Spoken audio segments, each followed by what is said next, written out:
Bonjour à toutes et tous, vous écoutez First Print, votre podcast comics préféré pour une nouvelle émission au format SuperFriends. C'est le podcast dans lequel on va à la rencontre des personnes qui font vivre la culture comics et la pop culture par leur travail. Et c'est un peu la période des grands retours en ce mois de juin 2024, puisqu'on a eu le retour de Todd McFarlane, on va avoir le retour de Sean Murphy, et on a aussi Daniel Warren Johnson qui est de nouveau là parmi nous sur le podcast. Alors c'est une émission spécialement pour les Transformers, puisqu'il y a le premier tome qui vient de sortir en VF aux éditions Urban Comics. On s'est dit qu'on allait pouvoir faire un petit focus là-dessus. Après, peut-être qu'on pourra parler un petit peu d'autre chose, je ne sais pas. Mais en tout cas, le générique va se lancer, l'interview est en anglais, soutenez le travail, partagez ces podcasts. On se dit, juste après le générique, on se retrouve en compagnie de Daniel.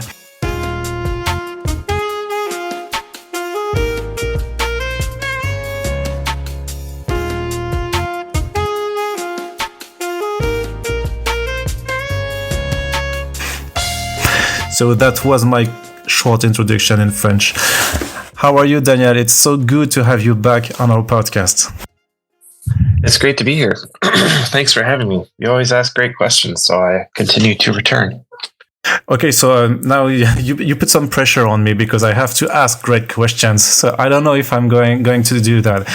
So the last time we spoke, 1 year ago actually, we finished our discussion with just a glimpse about Transformers, because you were just announced on this new series, but you couldn't tell us much about it because it wasn't out before quite a few months. So now it is out, and now we've got the French version.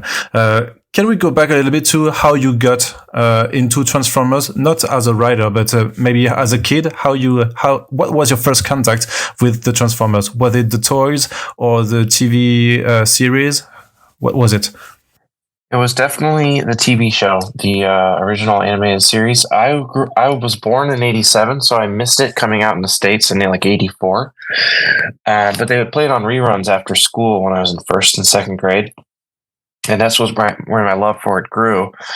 And at the time, I wasn't necessarily super into comics, but I knew they existed. But I didn't know about the Transformers comics at the time. I only knew about the TV show, and I'd always try and draw the characters from my memory, looking at them on the TV show, then trying to take that onto the paper and trying to draw what I would see on the television show. But it was very difficult because you could never quite get things right, and I had no reference. There was no Google Images back then, and I sound so old saying that, but you know what it was like. Actually, I know.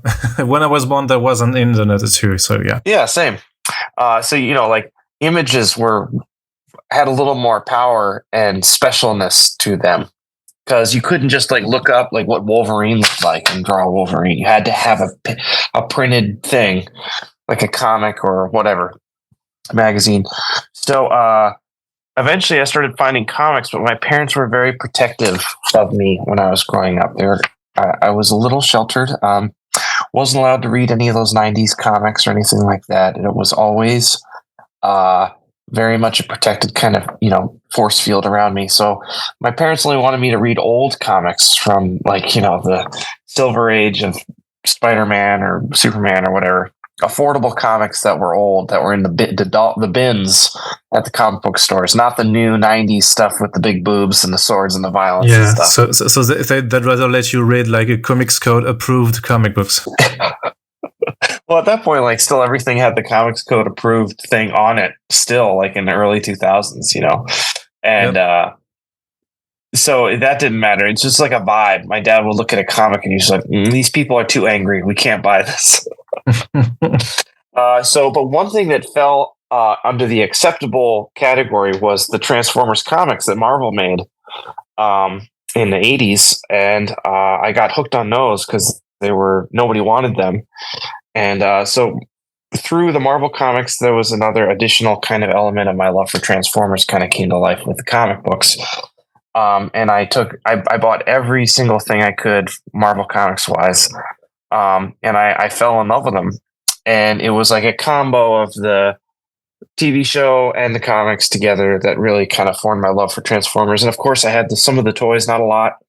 I had the Optimus Prime, I had a Grimlock, and some of the Constructicons, but that was about it. They were very expensive. So Yeah, that was about that. That was where the love started and continued to grow till here I am now, 37 years old, still. You know, Oh, you can see. I know your listeners can't see, but I've got like a big old Optimus right next to my desk. He's beautiful. He's really beautiful.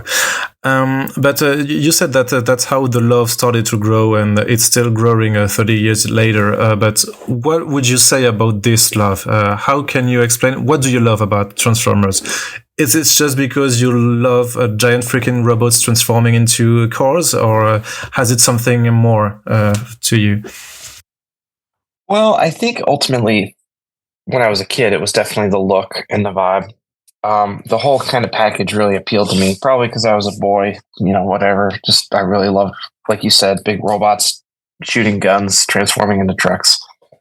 But I do think that there was some element of like appreciating the kind of design element of the Transformers and the bold, bright colors that ultimately did come from Japan. So it's technically like my first experience with any sort of like Japanese culture. Seeing now like a lot of the stuff that was popular in Japan at the time when they were designing people like Optimus Prime, you know, Go Nagai's Amazinger. You know, there's a really famous French 70s French in France. There's a Go Nagai character with like the faceplate like Optimus and the horns. I don't know what his name is. You know what I'm talking about. Maybe I don't, because I'm not that, I don't have. He's like, he was all over Paris when I visited. Is it Goldorak? Yes, that was it. And I was like, oh, that's kind of like Optimus Prime's face. So I think there was an element of that drew me into it as well. I'd like to think that I had some sort of like appreciation for good things when I was a little kid, but maybe I'm not. Maybe I'm wrong. But so I think there was that, and I think it was mostly the visuals, and obviously the character of Optimus Prime really drew me in. Going back and watching the Transformers cartoons as an adult, they don't really work. You know, they haven't aged great. They're just like not very fun to watch. But the Transformers movie from '86, that I watched, that changed my life when I was little, and I still watch it all the time now as an adult. So I find new things to love about that movie every time I watch it. It's in my top 10 favorite movies of all time. I honestly think it is actually an excellent movie, along with it being like a great part of the Transformers franchise. So, and that's kind of what I used as my kind of Bible going into the Transformers comic series at Skybound. But you started to do Transformers comics at Skybound last year, but the Transformers as comic books have existed for quite a longer time. And weren't you never attracted before to do Transformers comics? I don't remember if it was at IDW or Boom Studios, maybe. Or I was at IDW before Skybound. Yeah. And I was talking with editors off and on, maybe doing like an Optimus Prime one shot here and there. But I just ultimately decided that I didn't have time. I was working on other things at the time. I was working on Do a Powerbomb, and this is the early stages of Do a Powerbomb, or maybe it was Bay Ray Bill. I don't remember. One of those two projects they were talking to me about doing it, and it just never really materialized. And then I had worked with Skybound a bunch on things like Murder Falcon and Extremity, and they asked me if I'd be willing to take a crack at the Transformers. And after thinking about it for a little bit, I said yes. I wanted to try and put my mark on it. It's always been one of those kind of things, an itch on my back that I'd always wanted to scratch, never had the opportunity to until Skybound really came knocking. And it's quite a really special project, because you're not just launching a new Transformers series, it's part of a whole shared universe, the Energon-verse with Robert Kirkman. How was it to, I don't know, work maybe with Robert and Joshua Williamson to just fit your story into this broader universe? Well, I think so. Before I started writing anything, they did send me a document that kind of like a PDF out, a little like a very loose outline of some of the big things that they wanted to happen in the Energon universe. One of those things was like Optimus Prime loses an arm. It was all very loose, you know, like they wanted the first issue to very much resemble like the first episode of the cartoon, with some twists and kind of pulling the rug out from under what people might expect or think. So you know, there were these big like moments kind of built into the outline, which they asked me to kind of write into my story.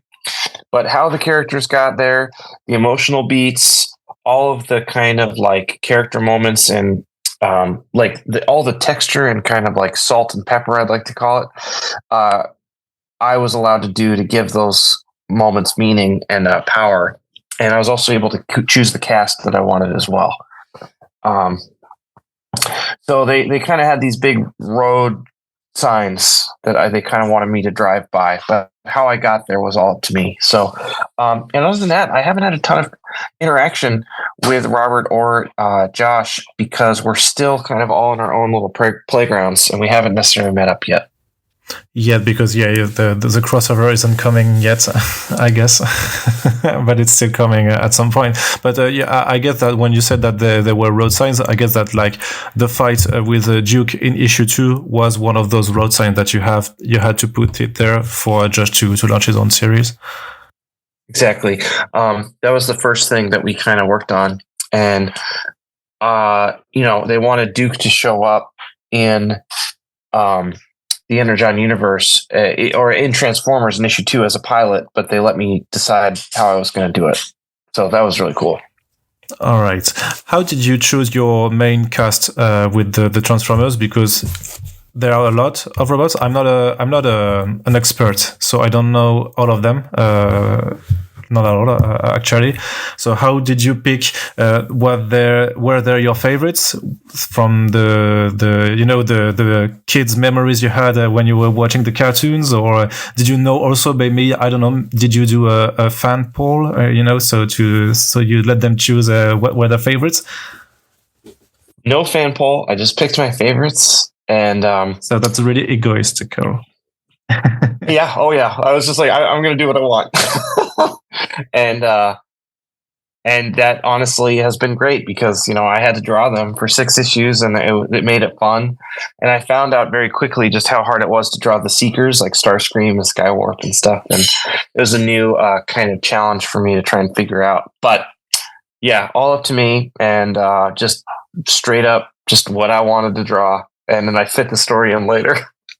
But was it hard to I don't know, to just follow character designs that were already there? Because it seems like you didn't have the freedom to design your own Transformers and your own robots. Well, I didn't want to. One of the reasons that I took the gig is because it was going to be the original G1 cartoon characters. I didn't want to do anything different. I didn't want to design new characters, new bots, new vehicles. I just wanted to do what had already been done and put my own spin on it, my own fingerprint. That was just what I knew I wanted to do. So I don't know if that makes it for a better or worse story, but excuse me. I just knew what I wanted as a creator to see, and I knew what I would want to see from another creator if they came along and did the project. So I was just literally just doing whatever I wanted. Because I remember from the last time we spoke that you told me that after Do a Power Bomb you were quite exhausted, and you had like to just breathe a little bit, and maybe to not have to do a whole world building stuff and new character design was also a way for you to still have work, but maybe not that much work that when you're doing creator owned. Exactly. You said it exactly how I'd say it. It was just, it was a necessary break. It was a break. It was like a little vacation, working on Transformers art. Because you don't have to think about it too much. You can just, and also because I don't own the characters, the stakes are lower. So I don't have to, you could say, I don't have to stress. Yeah, but you could say that the stakes would be higher because it's not your character, so there's a license behind, there is Skybound and Hasbro behind your back. So in terms of, I don't know, in terms of what Hasbro and Skybound wants, and in terms of sales, there might be higher stakes, no? I mean, yeah, I guess so. But sales and numbers and like, big companies, they're just that. They're they are going to do what they're going to do, right? They're there to ultimately, like we all are, trying to make money. And I have no, financial stake in the Hasbro. I don't have stocks in Hasbro, So I'm going to do my best on on this project, just like I try and do with every project. But at the end of the day, their success or failure does not necessarily affect who I am as a person and isn't really part of my personhood. So it's almost like I get to play with somebody else's toys for a while and then I leave. And I'm just not so, it's like, because there's so many elements, there's so many different elements, like you said, like the money and the numbers and the big companies and all this stuff. Everybody kind of is going in on this project, and I'm the one who's ultimately making it. It's a little bit like, well, there's a lack of control there. It's like there's a few more cooks in the kitchen, and because of that, that's the way it has to be, because that's the way that licensed comics and any comic that is owned by a company, any character, that's the way it has to be. So there's an element of I can throw my hands up and I can be like, well, look, hey, I did my best, but there are these elements, like I don't own the characters and I wanted to do this, but they wanted to do that, and there's a million different passing points that get us to the fact that I only have so much control with these things. But when I make my own stories with my own characters, my own beats and my own worlds, it is all on me. There is nobody else helping me, and it's all coming from my soul and from my person. It's directly connected to who I am. So if people don't like that, or if it's a failure, oh geez, that's way worse than if Transformers is a failure. Because if Transformers didn't sell well, I'd go off and I'd do some other comic. No big deal. I don't care. I do care because it's awesome. And I'm happy that it's selling well. But also, I don't know. I don't have any vested interest in Transformers financially. I just don't. That's a polite way to say I don't give a F, maybe. But I mean, I understand. I understand because I do give an F. I do give an F because I care so much about the property. But I can't give too much of an F because I don't own it. It's impossible for me to. There's a healthy distance there between me and the Transformers license that helps me honestly just to have more fun and treat it more like a vacation. Yeah, maybe that sounds trite, but I don't know. No, it's all right, and of course, if the Transformers comics wouldn't say, you could always rely on the fact that maybe it's just that the characters suck. I don't know. I didn't create them. Otherwise, but in contrary, if do a power bomb, they say that the characters suck. It's on your own, you own them. So maybe it's just another way to say that you suck, and that's horrible.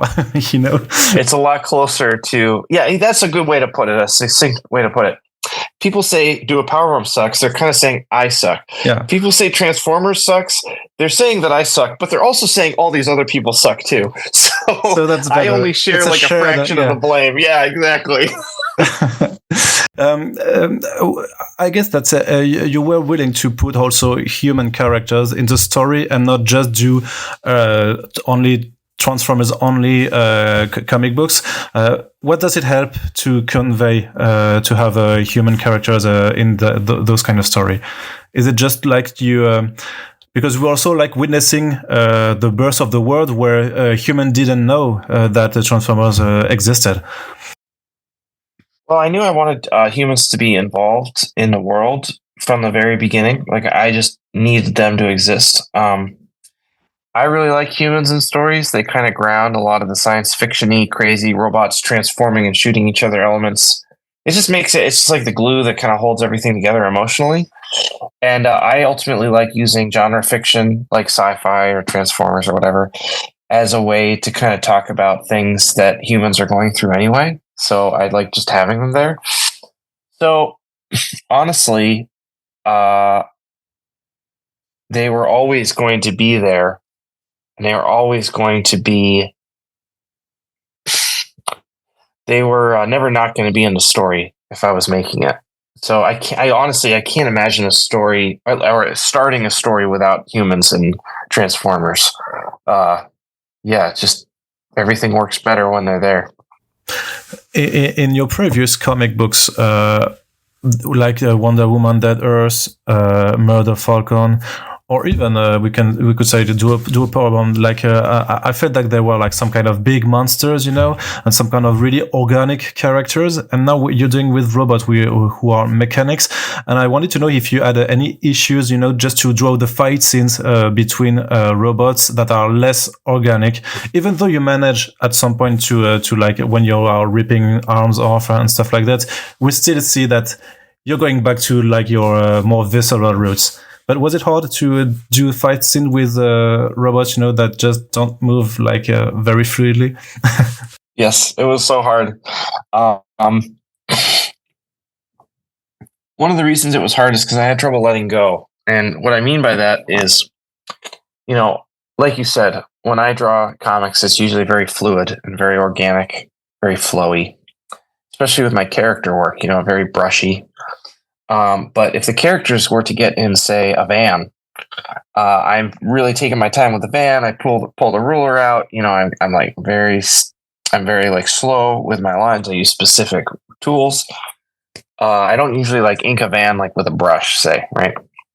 So when it came time to draw the Transformers, I'm like, well, they're mechanical, so I should do the same thing. Like, really, I didn't pull a ruler out, but I'm like taking my time with each line. And they just looked stiff and like they had no life.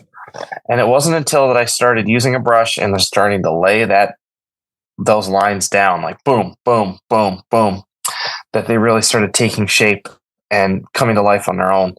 I personally feel that in comics, if it looks like if you're having a terrible time making the comic, a lot of times people will be able to tell later on, and that will affect the reading experience. That's how I feel. I like being able to enjoy the process and then read it later and know that I enjoyed the process rather than slaving over every line. So, what you see in Transformers is me learning how to draw inorganic things organically.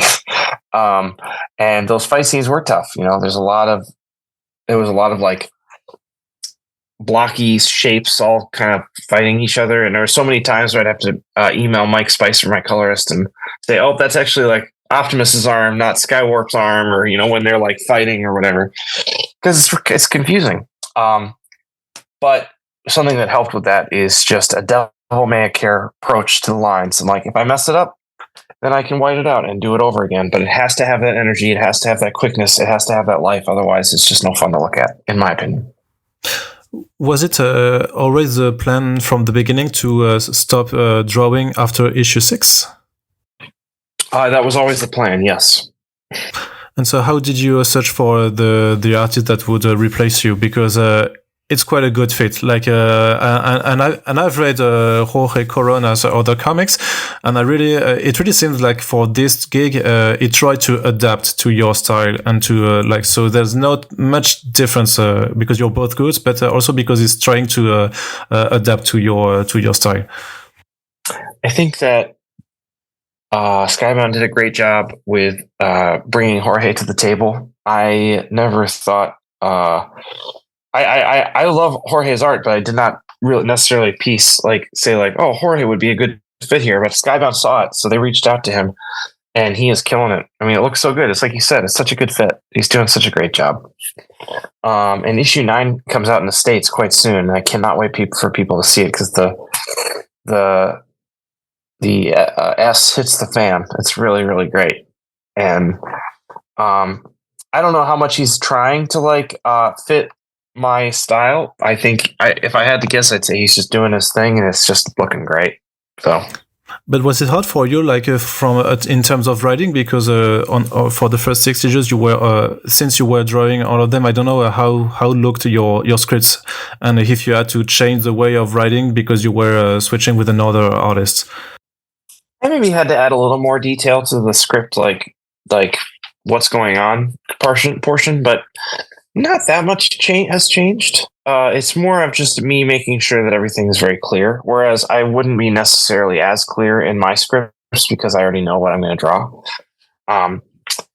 And so much of the writing process for me is working things out visually in the thumbnail stage. Like all the dialogue and all the action set pieces and stuff are there in the script, but I'm really like figuring out how to tell the story and make it work with the words as I'm like working on it visually too. So without that, I put in a little more intentionality in like writing exactly what is happening, just so everybody understands. And every once in a while, I'll do like a little sketch, and throw it in the document just to show like, hey, here's the map of where everything is and why I'm talking about it this way. But most of the time, it's just the same, and it's been great. It's easy. Jorge makes it very easy. That's what I'll say. It's just he's a great storyteller in his own right, and he should probably write his own stuff and draw it too. At the time of this recording, how far are you into the story in terms of issues written, and even though with like the road signs you were talking about? I'm almost done with writing issue 14. So I think we're doing pretty good there. Yes? I'm probably missing some sort of detail, but I'm writing 14 right now. So whatever that means. So we can say that this is really going to be an ongoing, and that you're still going to be the writer for quite a long time, or do you have a planned ending? Not as of right now.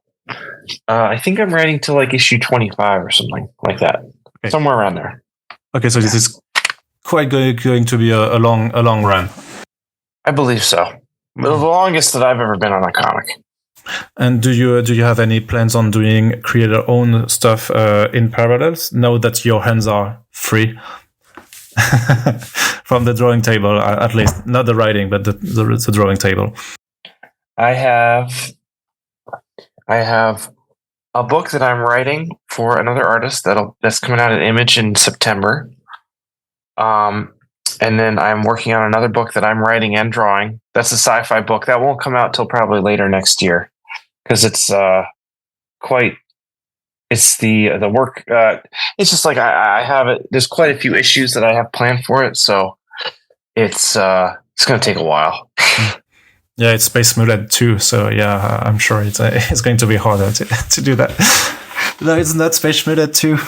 Are you going back to Space Mullet? Go ahead.